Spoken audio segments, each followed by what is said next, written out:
Hey, welcome back. Today we're going to be continuing our discussion on limits. Now, yesterday we talked about them graphically, and we talked about the importance of that word approaching, because that's what limit means. We're approaching some certain x value. Today we're going to talk about how we can solve them using algebra. And before we get started, though, we really want to talk about the properties of limits, and you can kind of see them all right here, these little properties right here. If L, M, C, and K are all real numbers, and we have F is approaching L as X approaches C, and G approaches M as X approaches C. Now, the one thing I want you guys to notice is these are approaching real numbers. So because these limits are approaching real numbers, we can honestly treat them the same as all of our algebraic rules. For example, we can add limits together, and notice here, note, these are the same properties that we learned in algebra class for the values of a function. We can subtract limits together, we can multiply limits together, and we can divide them as long as we're not dividing by 0, and that's the big no-no. We also have something called a constant multiple rule. We'll talk about this again a little bit later on, but basically says we can take a limit and multiply it by a constant. And then the next rule that we have, of course, are our power rules. You can apply your power rules. In other words, you can take the square root, you can cube, limit, you can do all those little power rules that you can do for algebra as well, provided that we are dealing with a real number. Now, we also have something called the composite rule for limits. Now, these are kind of special. We're going to talk a lot more about these later on. They can get really difficult, but for now, we're just going to keep them really easy, which we'll see an example in just a few moments. There are rules, especially when graphing, depending on are we coming from the bottom, are we coming from the top, but we're not going to worry about any of that right now. Today, we're just going to treat our composites just like you would in algebra. We'll talk about the other ones later on. So let's take a moment and take a look at these little rules right here. We want to find these limits. So we're given two graphs, F and G, and we want to use the properties. So now remember, we mentioned that the AP is really big on format. So for the first one, if I'm taking the limit as x is approaching -2 of -3 times f of x, well, this is what's called our constant multiple rule. I'm taking my limit and I'm multiplying it by some constant. So I don't like this format, so the AP is going to want you to rewrite this. -3 times the limit as x approaches -2 of f of x. Now remember, this is really easy. Most of us can do this in our head. For example, I know this is just going to be -3 times, and f, there's f approaching 2, at -2, excuse me, it's approaching -1. So I know the answer is going to be 3.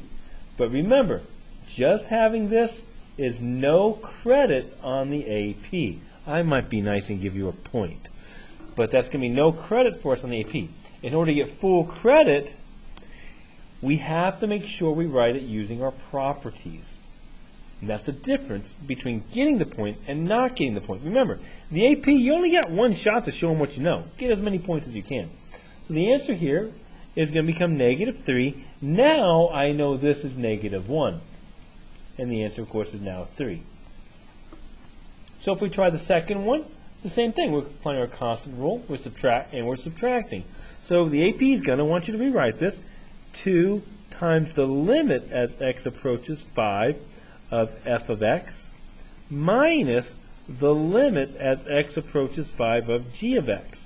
Now, before we move on, people always ask, before we move on, we'll go over a common misconception. This is not distributing. We can't distribute a limit. We can just do the limits independently from each other. All right, the first one, 2. Looking at f as we approach 5, from the left we're approaching 1, and from the right we're approaching 1.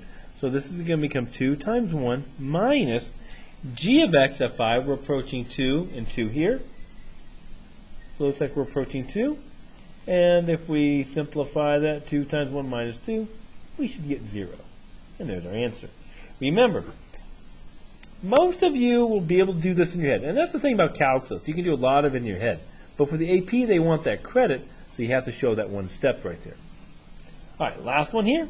This one's pretty easy. This is just our limit squared here. So let's look. This is our power rule. So when we write this out, this is just going to be, we don't have to really rewrite this one because there's not much to do. As we approach -2, but be careful, there's a tricky one in this one. We're approaching from the left. So at -2 from the left, so I can really, I guess if I want to rewrite this, we would go the limit as x approaches negative 2 from the left of f of x squared. There we go. We should rewrite it that way. Remember, for full credit, that's what we want to do. So f, as we approach negative 2, is approaching negative 1 from the left and the right there. They were approaching negative 1. So this is just going to become negative 1 squared, which is just 1. Very easy to do. All right. So easy peasy. The properties are super easy for us. You're going to ace those. But what happens if we can't look at a graph? So then we have some algebraic methods. We're going to talk about those right now. One of the easiest methods for checking if a limit exists on a function is to check to see if the value itself exists. We're looking for the value. We call this the substitution method. So all we're going to do is we're literally just going to substitute in. Okay, we'll talk about the dangers of this in just a few moments. If I plug in the 3, on the top I'm going to get 2 times 3, which is 6, minus 5, which is 1. The bottom, if I plug in the 3, I get 4. So the top just becomes 1, and the bottom becomes 4. And there's our answer. Very easy to do. We just get 1/4. Just plug in. So now notice, when we substitute in, we're not really working with the limit, but we're working with the value. It's kind of like we're cheating here a little bit. Now, in other words, we are assuming that if the value exists, then the limit must also exist. So we're saying, if I got a value, then the limit must actually eat the same value. This talks about continuity, which again we're going to talk a little bit about later on, because that's not always going to be the case. But if it does work out for us, it's really nice. Okay? So this is assuming we're working here with, again, continuity. A big word that we've mentioned the past couple of days. So take a pause the video if you need to and try the following right here. Okay? And I'm going to go ahead and do them. So for number 1, if I plug this in, this is just going to become 1 minus, that's a negative, that becomes 3 times negative 1, I'm stuck at negative 1 here, plus 4. So what do we get? 1 plus 3 plus 4. And that's easy. We just get 8 right there. If we're taking the limit as x approaches pi over 3, well, if I substitute that in, I'm looking at the cosine of pi over 3. Oh no, I don't know my trig value. So here's pi over 3 cosine. What's that? 1/2?